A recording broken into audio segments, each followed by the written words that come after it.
माधवदास जी के मन में आया कि ठाकुर जी, अब मैं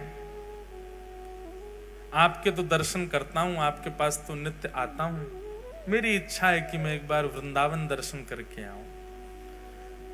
माधवदास जी ने जैसे ही कहा मैं वृंदावन दर्शन करके आऊं, ब्रह्मवेदी पर बैठे हुए महाप्रभु जगन्नाथ जी, उनका मुखमंडल उतर गया, शुष्क पड़ गए ठाकुर जी।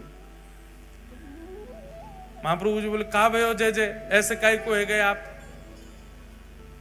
ठाकुर जी बोले, माधव मेरो मन कैसे लगेगा जगन्नाथपुरी में? जैसे सब वैष्णवों का मन मेरे को देख करके लगता है, ऐसे मेरा मन तुमको देख के लगता है। जब तक तुम नहीं आते हो दर्शन करने के लिए, मैं उतावला रहता हूं, और तुम वृंदावन चले जाओगे तो फिर मेरा मन कैसे लगेगा? ठाकुर जी बोले, मत जाओ। माधवदास जी बोले, जाऊंगा। तो ठाकुर जी बोले, दूसरा उपाय, हमको ले चलो। माधवदास जी जोर से हंसने लगे, बोले, आप कैसे जाओगे? यहां से नेक दूर गुंडीचा, वहां के लिए तो 6 महीना में रथ बनाना पड़ता है आपके लिए, और वो 6 महीना में बने हुए रथ में बैठ के भी कितना पाते हुए जाते हो आप गुंडीचा तक? बोले, आप श्री मंदिर से नीचे तक उतर के जाते हो, बीच में 2 बार रसगुल्ला का भोग लग जाता है आपको, इतनी तो भूख लग जाती है आपको। जैसे व्यक्ति टहलने जाए 6, 7, 8 किलोमीटर, 500, 600 कैलोरीज बर्न करके आए, तब तो भूख लगे। हमारे ठाकुर जी कैसे पता है? अगर आपने श्री ठाकुर जी का नाथ द्वार की पद्धति में, पुष्टि मार्ग पद्धति में ठाकुर जी को उठा करके गोद में विराजमान करके, पोशाक पहना के, मुकुट धरा के, माला धराई, इतने में ही ठाकुर जी इतने थक जाते हैं कि रोने लगते हैं। यशोदा मैया के का है गो? बोले, मैया तेने मुंह को बहुत श्रमित कर दियो। क्यों?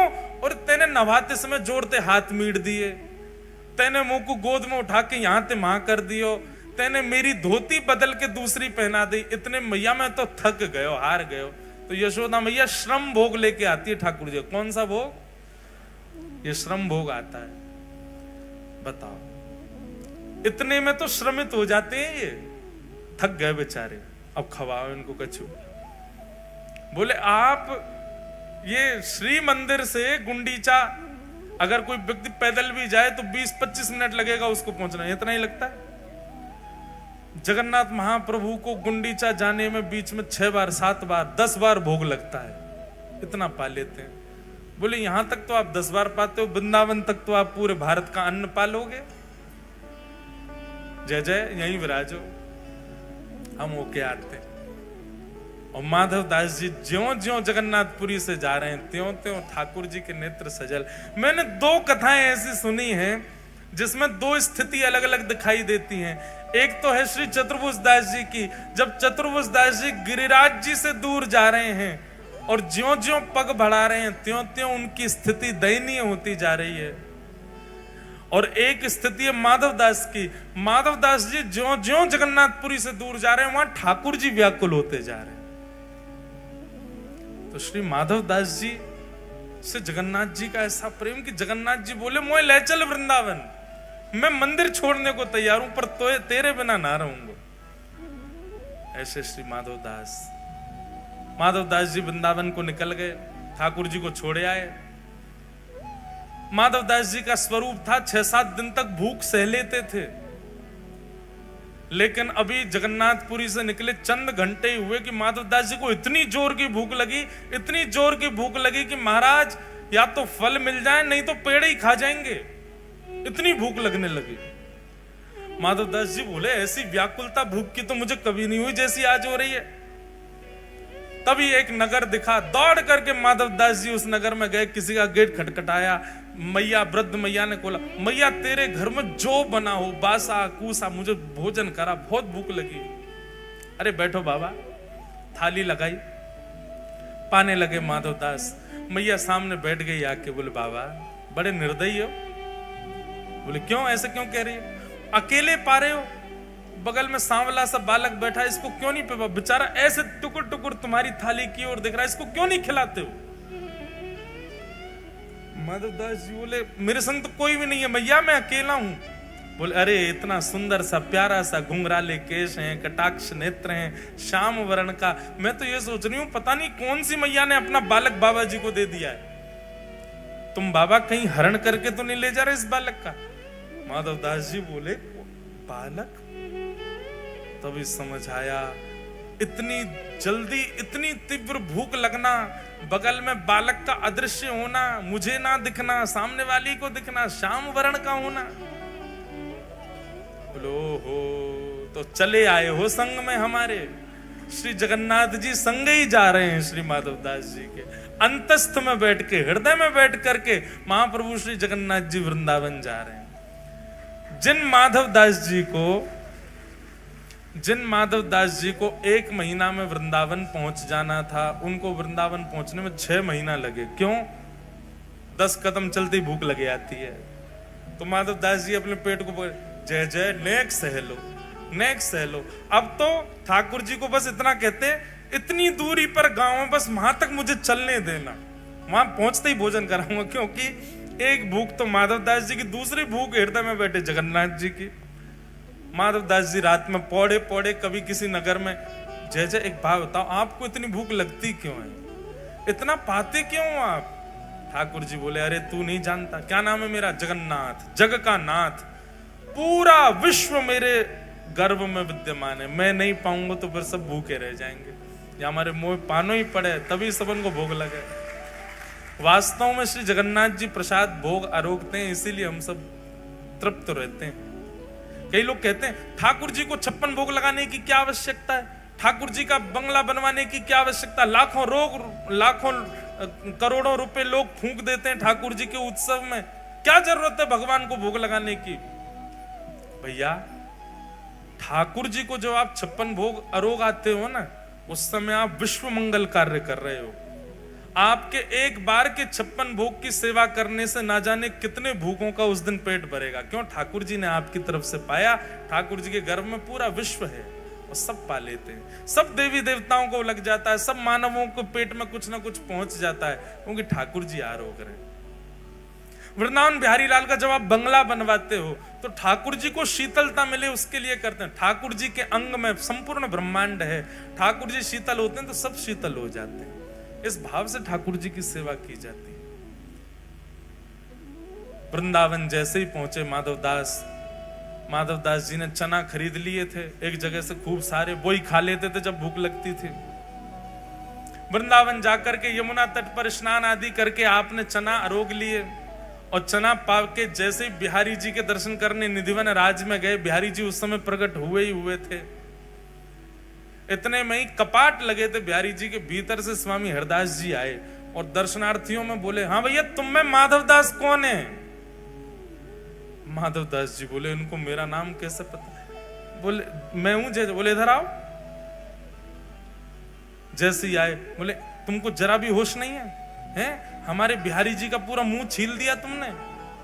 माधवदास जी बोले मैंने कुछ नहीं किया, मैं तो बिहारी जी देखे ही नहीं अभी तक, पहली बार दर्शन करूंगा मैं तो।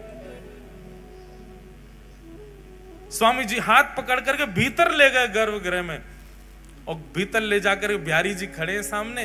बोले बिहारी जी यूं कह रहे हैं, बोले एक माधवदास नाम को शिष्य वो आया हो, चेला हमारो, और सवेरे सवेरे माने रूखे चना खवा दिए मुझे, और ठाकुर जी अपना मुंह खोल के दिखा रहे हैं। तो माधवदास जी जैसे ही गए बिहारी जी का दर्शन करने, बिहारी जी ने अपना मुंह खोल के दिखाया छोटा सा, वो देखो छाले है गए मुंह में। माधवदास जी के नेत्र सजल हो गए, बोले जय जय। जैसे अब ये बात माधवदास जी तो नहीं बोले, मैं बोल रहा हूं। जैसे हमारे फोन में नेटवर्क होता है, आप राजस्थान में प्रवेश करते हो तो प्रवेश करते ही मैसेज आ जाता है वेलकम टू राजस्थान। एयरटेल या जो भी आपका, वो वहां का टावर जो है वो कनेक्ट कर लेता है। माधवदास जी चले तो थे जगन्नाथपुरी से, जब तक उड़ीसा में थे तो चित्त में जो ठाकुर जी वो जगन्नाथ रूप में थे। जो जो प्रांत आते गए उस प्रांत के प्रमुख ठाकुर जी का कनेक्शन होता गया। जैसे ही वृंदावन आए माधवदास जी तो चित्त में विराजमान जगन्नाथ जी बांके बिहारी जी हो गए। अब माधवदास जी ने तो वही चने पाए जो जगन्नाथ जी पा रहे थे, पर बिहारी जी को मोह छिल गए हो। क्यों? क्योंकि बिहारी जी तो भैया महलन के ठाकुर हैं, ये तो मीठो मीठो पामे, हल्को हल्को पामे। माधवदास जी बलैया ले लगे, जय हो मेरे ठाकुर जी, आपने मेरे हृदय को पूर्ण रूपेण स्वीकार कर लिया, ये प्रमाणित कर दिया आज। क्योंकि मेरे चित्त में जगन्नाथ बैठ करके आए थे, पर वृंदावन आते आते आते आते वो तो बिहारी जी हो गए, अब चित्त में बिहारी जी। अब स्वामी श्री हरदास जी ने कही, कब तक हो वृंदावन में? बोले अभी तो हैं कुछ दिन। बोले तब तक यहीं पाओ मंदिर में। क्यों? तुम जो पाते हो वो ठाकुर जी को लगता है, इसलिए चकाचक महाराज घुटवा दो, माधवदास जी को चकाचक पवाओ, ताकि बिहारी जी प्रसन्न रहें। माधवदास जी तो भुजा उठा करके नृत्य करते हैं, आनंदित में रहते हैं, कितना प्रेम करते हैं, कितना स्नेह करते हैं ठाकुर जी।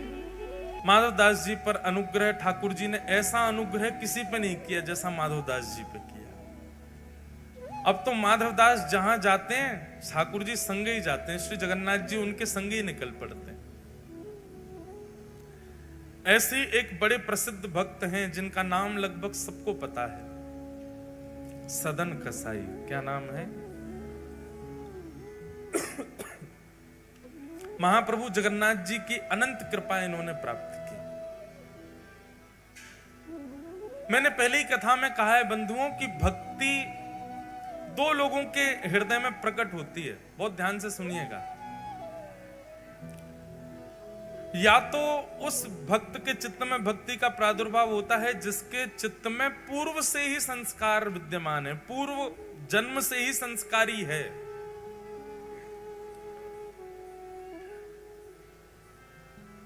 और ऐसे व्यक्ति को ज्यादा सिखाना नहीं पड़ता, पूर्व जन्म के संस्कारी इतने सुदृढ़ होते हैं कि वो इस जन्म में बाल्यकाल से ही भक्ति मार्ग में आ जाता है। अच्छा, एक बात और आपने सबने अनुभव की होगी कि बाल्यकाल में भक्ति बड़ी प्रगाढ़ होती है। छोटे छोटे बच्चों को लीला बहुत अच्छी लगती है, छोटे बच्चों को ठाकुर जी की सेवा बहुत अच्छी लगती है, छोटे बच्चों को कीर्तन बहुत बढ़िया लगता है। पर जैसे ही वो 15-16 वर्ष के होते हैं, फिर क्या हो जाता है उनको, फिर अचानक से एक परिवर्तन उनके चित्त में आ जाता है। वास्तव में हमारे पूर्व के संस्कार वो दिखने ही शुरू होते हैं 12-13 वर्ष के बाद। शास्त्रों में भी 12 वर्ष तक के बालकों के द्वारा किया गया अपराध अपराध नहीं माना जाता। 12 वर्ष का बालक भी अगर कुछ करे तो उसको पाप में नहीं गिना जाता।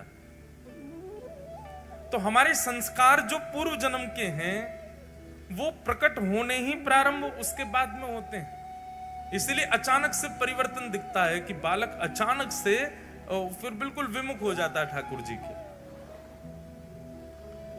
तो भक्ति के जो बीज अंकुरित होते हैं वो दो ही प्रकार के लोगों के चित्त में होते हैं, या तो पूर्व के संस्कार जिसके चित्त में हो, या फिर घोर नास्तिक हो और अचानक कोई जीवन में ठोकर लगी और बदल गया। सदन कसाई जो हैं इनके पूर्व के संस्कार बड़े सुदृढ़ हैं। भले ही कसाई थे लेकिन जब मांस तोलते थे ना तराजू पे, तो भी हरि चिंतन करते हुए तोलते थे। और सबको पता है, प्रसिद्ध है कि वो एक जगह बाट नहीं रखते थे, पत्थर रखते थे। उन पत्थरों में गलती से शालिग्राम भगवान थे, शालिग्राम भगवान से ही तोलते थे मांस को। एक दिन एक संत वहां से जा रहे थे और उनकी दृष्टि अचानक से वो तराजू पर पड़ गई। बहुत ध्यान से सुनिए सब लोग, बहुत सुंदर कथा है सदन कसाई की। तराजू में पड़े भाई जब शालिग्राम जी दिखे, नाक पे ऐसे कपड़ा रख के निकल रहे थे, और एक बार तो निकले, फिर उन्होंने सोचा ये शालिग्राम जी तो नहीं है। लौट करके वापस आए, पुनः उसके तराजू की ओर देखा तो आकृति और आकृति में जो भाव था, वैष्णव को ना देखते ही पता चल जाता शालिग्राम जी हैं कि नहीं। मैंने कई घरों में देखे हैं पेंटेड शालिग्राम जी होते हैं जो बिल्कुल ही सिलपिल्ले जैसे हों, बिल्कुल ही सपाट महाराज, बिल्कुल ही ऐसे चिकने कि कोई उनमें बिल्कुल भी हल्का सा भी कोई अंश ऐसा ना दिखता हो मानवों के तन जैसा। समझो वो शालिग्राम जी अभी स्पष्ट नहीं है, वो शुद्ध शालिग्राम नहीं है। शालिग्राम जी का तो रूप बिल्कुल जैसे मानव की त्वचा का स्पर्श होता है ना, ऐसा स्पर्श होता है शालिग्राम जी का। देखते ही संत पहचान गए तो शालिग्राम जी। उन्होंने कहा राम राम राम राम। अरे पाप तो तुम करते ही हो मांस बेच करके, ऊपर से शालिग्राम भगवान को तुमने जो है बाट पर रख रखा है तोलने के लिए मांस। तेरे हाथ पांव जोड़ रहे भैया, इनको हमको दे दो, हम इनकी सेवा करेंगे। सदन कसाई घबरा गया, बोले मुझे नहीं पता था ये भगवान है, आप इनको ले जाओ। और संत उनके यहां से शालिग्राम भगवान को ले गए, पंचामृत अभिषेक कराया, चांदी के सिंहासन पर सुंदर तिलक आदि पधरा करके, इत्र आदि लगा करके, माला पधरा के श्री शालिग्राम भगवान को विराजमान किया। 56 भोग लगाए शालिग्राम भगवान के। आरती पूजा करने के बाद में रात्रि का समय दूध भोग लगा करके संत तो शयन में चले गए, ठाकुर जी को भी सुला दिया। संत के हृदय में बड़ी प्रसन्नता कि अब मैं ठाकुर जी को कहीं से रेस्क्यू करके लाया हूं, सही जगह आ गए अब ठाकुर जी। अर्धरात्रि का समय हुआ, ठाकुर जी स्वप्न में रोते भय आए, नेत्रों में अश्रुपात हो रहे हैं, उदास चित्त है। ठाकुर जी स्वप्न में आए संत के। संत कहने लगे, बोल भगवान आप इतने उदास क्यों, इतने इतने अप्रसन्न क्यों हो? सिंहासन में कुछ कमी है? आपकी प्रसादी में कोई कमी छोड़ दी क्या? मैंने सेवा ढंग से नहीं की क्या? माला में सुगंध ही नहीं थी क्या? प्रसाद में स्वाद नहीं था क्या बात है ठाकुर जी, आप इतने उदास क्यों हो? ठाकुर जी नेत्रों में अश्रु भरे और संत से कहते हैं, मुकु सदना की याद आ रही है, मुकु सदन की याद आ रही है। संत उठ करके बैठ गए और ठाकुर जी से कहने लगे, जय जय।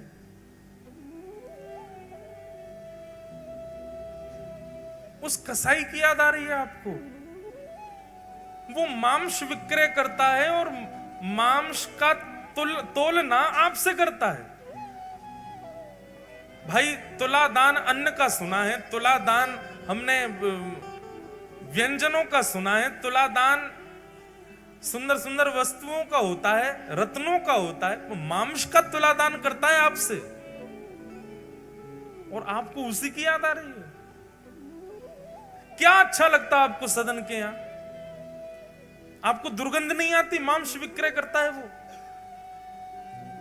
ठाकुर जी कहते हैं वो सब बात अलग है कि मांस विक्रय करता है, जैसा भी है, जो भी उसके गुण संस्कार, उसका जो भी कुछ है, वो सब बात एक अलग है। पर जब वो तराजू उठाता है ना, और तराजू उठाते ही जैसे ही मैं लुढ़कता हूं इधर उधर, वो लुढ़कने में मुझे बहुत सुख मिलता है।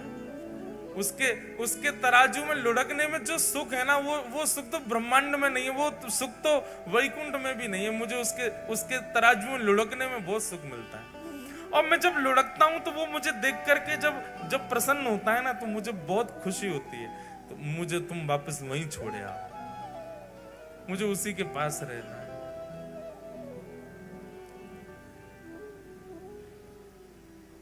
सो ही सुहागन प्रिय जाहिरी जय, कैसा तेरा मेरा। भैया ठाकुर जी आपके नहीं है, ठाकुर जी मेरे नहीं है, ठाकुर जी उसके हैं जिससे ठाकुर जी रीझे भय, उसके।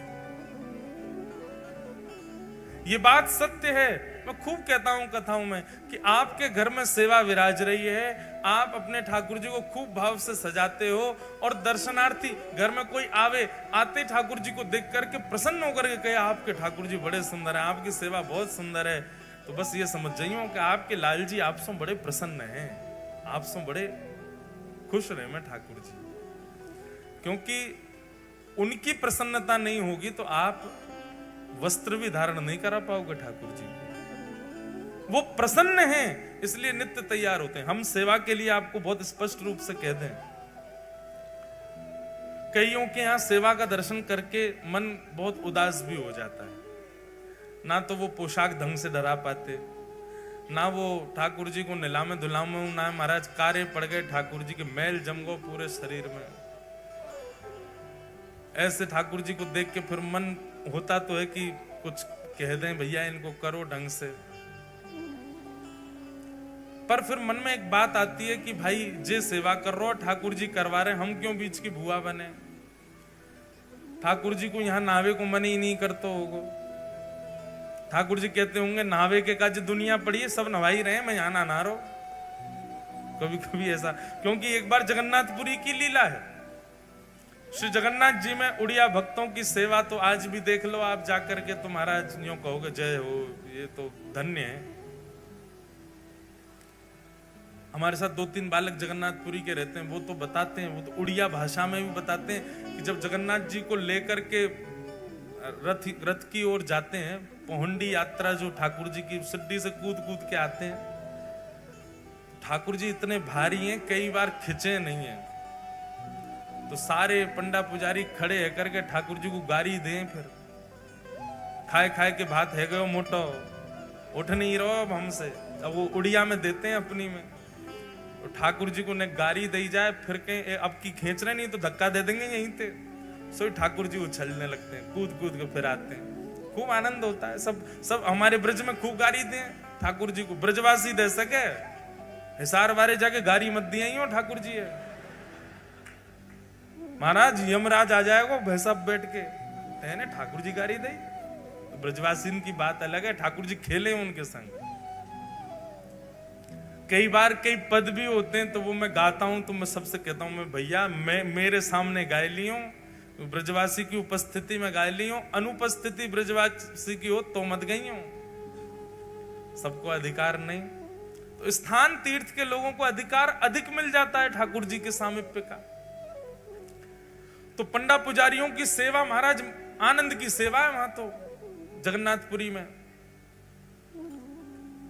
श्रीमद रामानुजाचार्य जी महाराज जी को जब ये बात पता चली कि यहां पंडा पुजारी ऐसे सेवा करते हैं ठाकुर जी की, मंत्र भी शुद्ध नहीं बोलते हैं, ऐसे कुछ भी पधरा देते हैं और कभी भी ठाकुर जी को सुला देते हैं। जगन्नाथ जी का शयन का समय निश्चित नहीं है, कभी भी सोते हैं और कभी भी उठ जाते हैं। उठने का फिर भी निश्चित है, 4-5 बजे उठ जाते हैं, पर सोने कभी कभी तो 1 बजे भी शयन आरती होती ठाकुर जी की, 2 ही घंटा सोते हैं। रामानुजाचार्य जी बोले ये नियम उचित नहीं है, हम अपने शिष्यों सहित जाएंगे और जगन्नाथ जी की नई सेवा प्रणाली का व्यवस्थित करेंगे। और रामानुजाचार्य जी अपने 5000 शिष्यों के साथ जगन्नाथपुरी पहुंच गए और वहां भीतर पहुंच के सब पंडा पुजारी बाहर कर दिए, तुम लोग बाहर जाओ, अब सेवा हम करेंगे ठाकुर जी की। आचार्य की बात पंडा पुजारी कैसे टाल सकते, बेचारे सब बाहर हो गए, कपाट बंद कर दिए जगन्नाथ जी के, बोले अब केवल शुद्ध तरीके से सेवा होगी। पूरा मंदिर धोया, ठाकुर जी का पंचामृत अभिषेक किया। जगन्नाथ जी बेचारे ठिठर गए, बोले कि ओहो कितनों नवाई दियो मुझे। आपको पता जगन्नाथ जी स्नान कैसे करते हैं? श्री जगन्नाथ भगवान के सामने विशाल शीशा रखा जाता है और जब शीशा में जगन्नाथ जी स्वयं को देखते हैं, शीशा में पानी डाला जाता है, हरि हरि बोलो, नाली है जगन्नाथ। जगन्नाथ जी वही में खुश है, वाह प्रतिबिंब कोई नवाओ। साल में 1 बार स्नान पूर्णिमा पर नहाते हैं तो महाराज बुखार आ जाता है इनको, इनके प्रतिबिंब स्नान करते हैं शीशा में ठाकुर जी को प्रतिबिंब। आप लोग भी प्रतिबिंब को नवा के चले जाए करो कहीं, स्नान है क्यों? हमारे लिए सारे नियम है, ठाकुर जी के लिए नहीं है कोई नियम। रामानुजाचार्य जी ने तो विधि से सेवा प्रारंभ कर दी, रोज स्नान होगा, रोज ये प्रसादी बनेगी, रोज ये इतने बजे कपाट बंद होंगे, इतने बजे खुल जाएंगे, ये वेद मंत्र सुनाए जाएंगे, ये पाठ सुनाया जाएगा। 5 दिन में जगन्नाथ जी सूख गए, पतरे से है गए। आचार्य चरण सो बोले, रामानुजाचार्य जी सो बोले, आप दक्षिण में हमारी सेवा करते तो हैं, आप वहीं सेवा कर लिया करो ना, यहाँ हमको इनके मुताबिक करवाने। तो बोले आप बिल्कुल शांत रहिए, हम आचार्य हैं, हमारी आज्ञा आपको माननी पड़ेगी। ठाकुर जी चुप हो गए, ठीक है भैया क्या कहें। लेकिन बाहर खड़े सब पंडा पुजारियों को ठाकुर जी को बड़ी याद, ठाकुर जी को याद आ रही है। रात्रि कपाट बंद हुए, बलभद्र सुभद्रा जी से ठाकुर जी बात करने लगे, मुंह को तो बहुत याद आ रही है। ये सब उड़िया वैष्णव मेरे सामने मटक मटक करके हरी हरी बोल के जैसे नाचते हैं, मुझे बहुत सुख मिलता है। ये जैसे भी हैं, ये जैसी सेवा करते हैं, मुझे वो भाती है, मुझे वो बहुत प्रिय लगती है। मैं कब कह रहा हूं कि भाई वेद जन्य या शास्त्र जन्य सेवा मत करो, पर यहां पर मैं भाव की सेवा से प्रसन्न हूं। अब कैसे समझाऊं मैं आचार्य चरण को?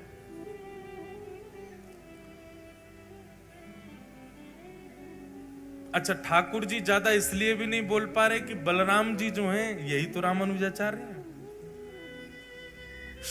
शेषावतार है रामानुजाचार्य। अब ज्यादा कैसे बोले जब बगल में ही तो बैठे हैं।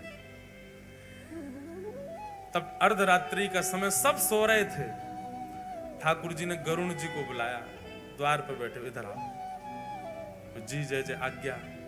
बोले काम करो, विशाल स्वरूप धारण करो, इतने बड़े पर कर लो, सोते हुए रामानुजाचार्य जी उनके सबरे शिष्यन को ले जाके दक्षिण छोड़े आओ और द्वार खोल दो हमारे। रात्रि गहरी निद्रा में सोए थे सब आचार्य चरण और सारे शिष्य। गरुण जी महाराज पहुंचे और तनिक तनिक से किसी को पता नहीं चले, चुपचाप सबको उठा करके अपने पंख पे धारण कर लियो, पीठ पे धारण कर लियो और श्री जगन्नाथपुरी से उड़ करके गए दक्षिण भारत में। श्रीरंगम में जाकर के सबको खटिया सहित उतारे आए, खटोला सहित ले गए थे और वहां पर सबको सुला करके लौट करके आए। द्वार खोल करके फिर से सबरे पटना पुजारी भीतर कर लिए। जगन्नाथ जी झूमन लगे, बोला अब सुख है, अब बढ़िया है, सबरे आ गए फिर से। यहां रामानुजाचार्य जी सुबह सुबह जैसे नेत्र खुले, स्थान ही बदल गए, द्वारी बदल गए, खिड़की बदल गई, वातावरण बदल गया, सब कुछ बदल गया। और बाहर आकर के जब देखा, पूछने लगे आपस में, अफरा तफरी मच गई, कहां आ गए हम? तब किसी ने बताया वो तो श्रीरंगम है। रामानुजाचार्य जी के प्रेमाश्रु प्रकट हो गए और प्रेमाश्रु प्रकट हो गए, दौड़ करके गए। श्रीमन नारायण भगवान शेष शैया पर पौड़े थे, जाकर के उनको हृदय से लगा लिया। बोले नाथ, आपकी भक्त वत्सलता की बलि बलि जाएं, आपके इस प्रेम के हम वारी वारी जाते हैं। अरे स्वयं ने वेदों में, स्वयं ने शास्त्रों में इतने नियम बना दिए अपनी सेवा के, लेकिन प्रभु आप तो भाव के भूखे हैं। वहां भाव से आपकी सेवा करते हैं सब वैष्णव जन, वही आपको प्रिय लगती है। विराजो, ऐसे ही विराजे रहो, जैसे उन वैष्णवों को प्रिय लगता वैसे आप सेवा स्वीकार करो। तो ठाकुर जी को क्या भा जाए कुछ पता नहीं है। पहले मैं टोक देता था घर में जाके, ऐसे सेवा मत करो, फिर इन कथाओं के बाद में अब मुझे लगता है नहीं, शायद इनकी इच्छा ही ऐसे रहने की होगी, रहने दो। पर हाँ, कहीं ज्यादा ही अनीति होती है तो फिर मैं कह ही देता हूं, मैंने यार चना चनोरी तो भोग मत लगाओ, भोग तो लगाए करो ढंग से। ठाकुर जी के नेत्रन के नीचे मैल जमको ने नवाए तो दे करो। थोड़ा बहुत कहते हैं, ज्यादा नहीं कहते। तो सदन कसाई के यहां ठाकुर जी को लुढ़कवे में सुख मिलता है। संत हृदय से लगा करके शालिग्राम भगवान को सदन कसाई के पास गए। सदन कसाई ने चरणों पर बोले मुझे क्षमा कर दें, आपने जब से कल से बताया मुझे नींद ही नहीं आई कि मैं कितना बड़ा अपराध कर रहा था। संत ने जाकर के कहा, सदन तुम कितने भाग्यशाली। बोले क्यों? पूरी बात बताई मैंने। तो ऐसे सेवा करके ठाकुर जी को बढ़िया व्यवस्थित किया। रात्रि में स्वप्न में ठाकुर जी आए और ठाकुर जी के प्रेमाश्रु छलक रहे थे। और ठाकुर जी कह रहे थे मुझे तो सदना की याद आ रही है, मुझे तो उसी के पास रहना है। ये बात सुनकर के इतना रोए सदन कसाई, इतना रोए। बोले मैं तुच्छ प्राणी, मैं पापी प्राणी, मैं अभागा व्यक्ति, मैं अयोग्य व्यक्ति, मैंने अपने जीवन में कुछ अच्छा नहीं किया। मेरे लिए ठाकुर जी इतने श्रमित हुए, मेरे लिए ठाकुर जी आपकी निद्रा में आकर के रुदन करने लगे।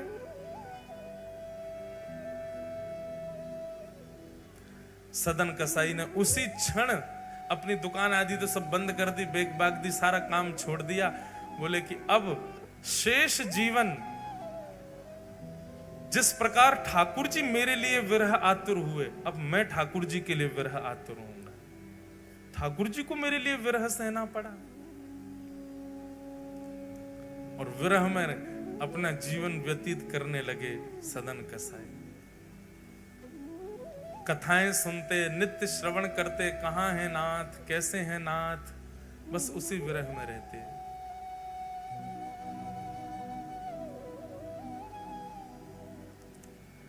एक दिन जिस गांव में सदन कसाई रहते थे